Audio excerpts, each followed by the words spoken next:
Hello, everyone, and welcome back to another episode of the Japanese Shabaru podcast. Uh, we're going to be talking about some anime here today.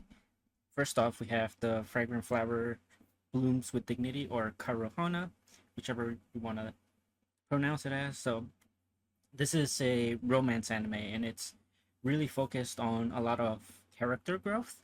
So, our male lead protagonist, Rintaro, uh, Tsumugi, is a, a very tall person who has a very delinquent like appearance, and he's constantly berated and constantly put on as a bad person, a scary person, constantly being looked down upon, or been put down by himself most of the time. And it's really just, this anime will focus a lot on seeing how he grows as a person, as well as how his other lead,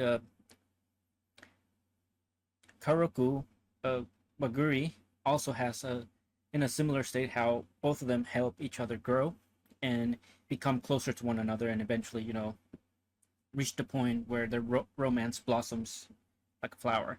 But first episode, it starts off with Rintaro just looking down and out at the window, and you instantly have a sense of what Rintaro is as a person as he puts his head down. He's in the back of the class, so you can tell he's probably goes in the back as to not cause problems for people because he's tall, and also because he just doesn't want people to really look at him, to judge him. And he as he's constantly judging himself, so that's why he puts his head down.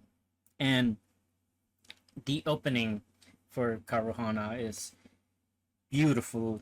It's incredible. The song is amazing, and same goes with the ending of this anime. It's also, the song is amazing. The visuals are stunning, really worth the watch. And maybe I'll break down the opening and ending at a certain point. But we go on, and we see Rintaro's friends kind of being bullied by, or being pestered by some random people, some delinquents there, and they're looking for Rintaro. But as soon as he arrives, we have them look up at him and see how tall he actually is, and how his demeanor being, first of all, he's blonde with piercing, so his appearance just looks and screams, get away, he's dangerous. And they leave right away.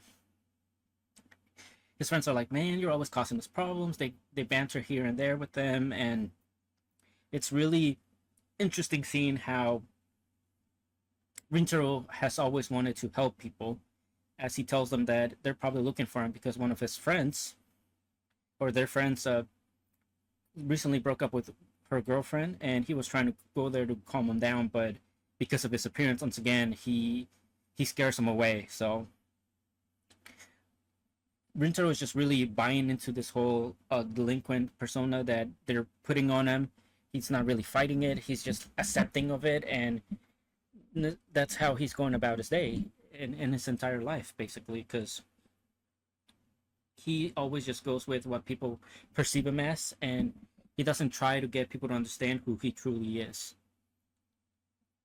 And we have another part of this whole like show or anime that's really good, in which the boys from, they go to the school, Chidori, that's right next to this prestigious school for an old girls private school called Kyoko.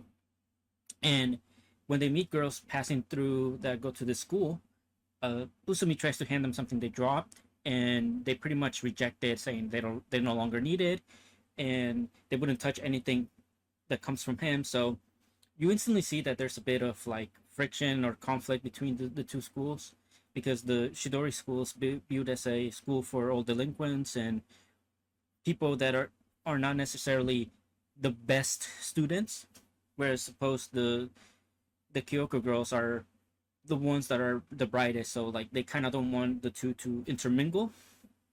So there's this prejudice just already said, that these girls fall fall into against the Shidori boys' school, and we have we have another instance where Rintaro kind of wonders, like, man, I wonder what's really happening. Uh,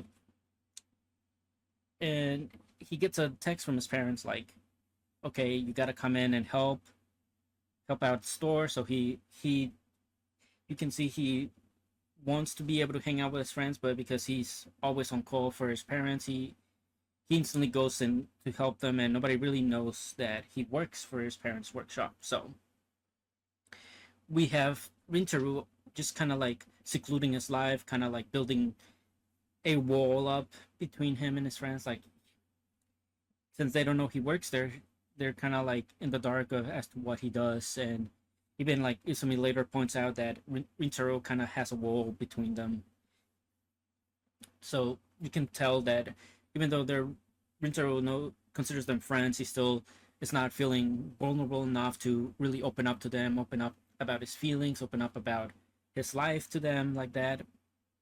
Meanwhile, they're more than ready to be able to hear him out and understand him. And I think that you can really tell that they're just waiting for the chance to be able to help Rinter, because they know what kind of person he is, and they know that he would do the same for them. And now we have Rinter working at the store. This is where we meet the female lead, Karuku, and she notices that Rinter is looking at her and blushes, and Rinter is just kind of like wondering, man, she eats a lot, and then after a while she just kind of like finishes eating and leaves. So once again, Rinter was like, man, I probably just scared her off again. So once again, Rintaro takes the blame as to what is happening, as to how she reacted, and basically just considering his own appearance, considering her reaction, he just feels he is to blame for her running away.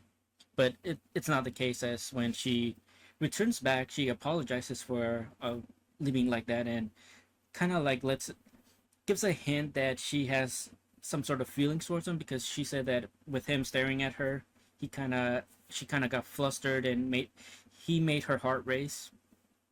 And she let him know that she doesn't find him at all scary, and it wasn't because she got scared of him. She knows you can tell she knows kind of like the character Rintaro is, because as stated in there, he kind of knows, oh, so she's seen me before, like, so this isn't our first encounter.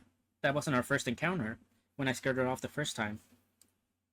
So Karuko, being a regular visitor, probably has seen him work there from time to time, and maybe she's gotten to see how he acts and really get to understand, to know him as a person, as opposed to buying into his appearance being that of a delinquent, being that of somebody that she should stay away from.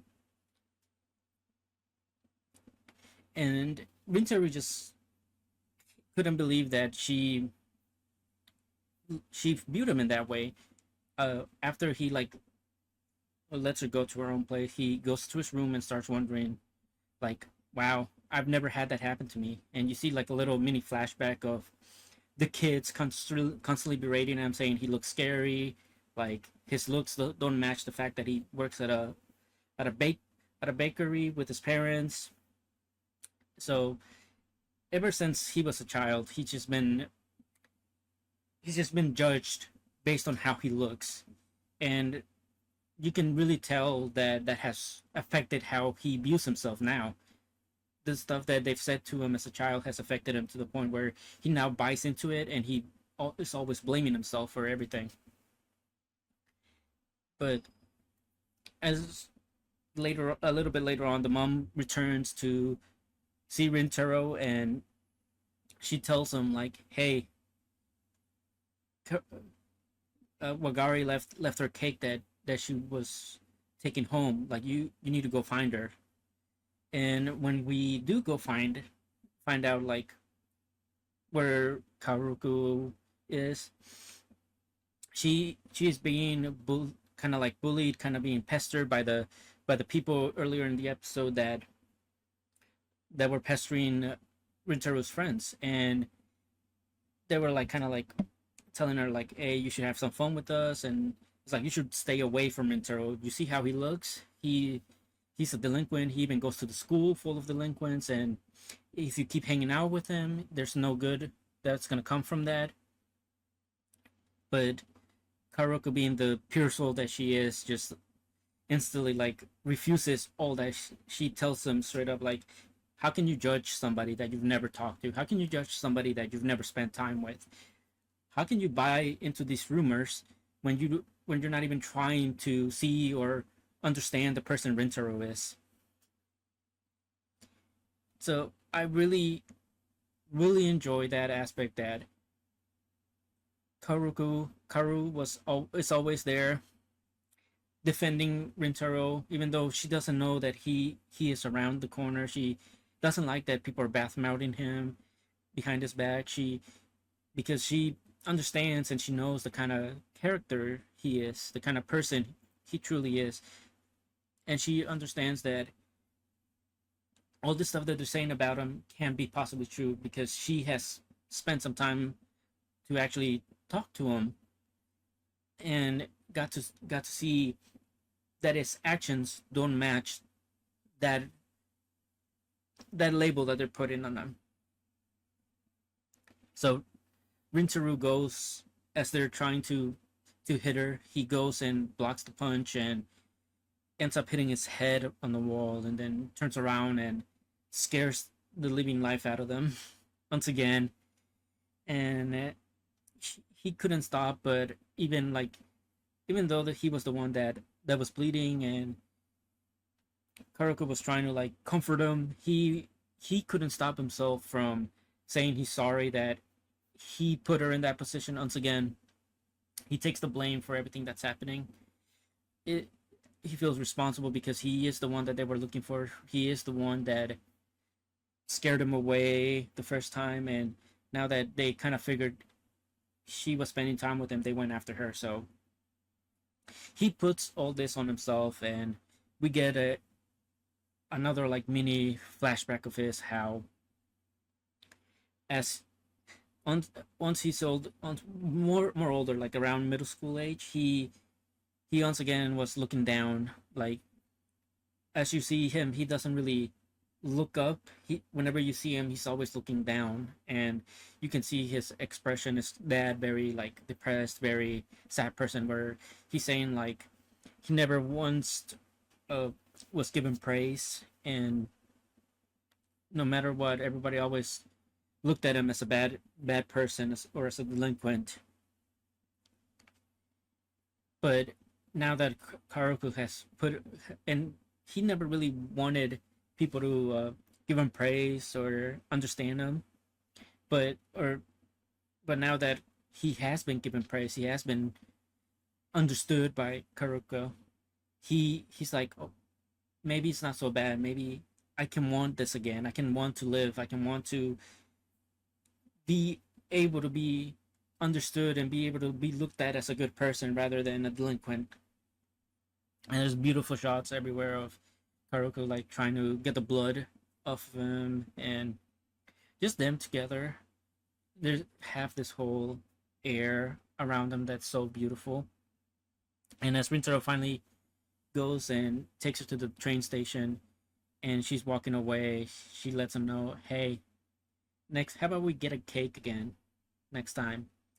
And that just brightens Rintaro's world, as this is the first time that somebody has actively wanted to be around him, has actively wanted to see him and talk to him, and it's like a brand new world is opening to Rintaro, which I just adore how well Cloverworks is animating this project. So so good. And as we cut away from that beautiful moment that they shared, we have Kaoru looking back at what happened and how when Rintaro went to block the punch, she held her, um, and she felt like her shoulder, like trying to remember the warmth that he just showed her, the warmth that he carries. Once again, just picturing Rintaro as the good person he truly is. And the episode ends off with Rintaro looking out the window and realizing that Karuko actually goes to Kyoku High School. So really, really love this anime. I cannot stress enough how good this anime is gonna be as a manga reader. It is a 10 out of 10 episode. You should go watch it. And once Netflix releases it officially, you should go and support it once again. And that's all I have on Karuhana.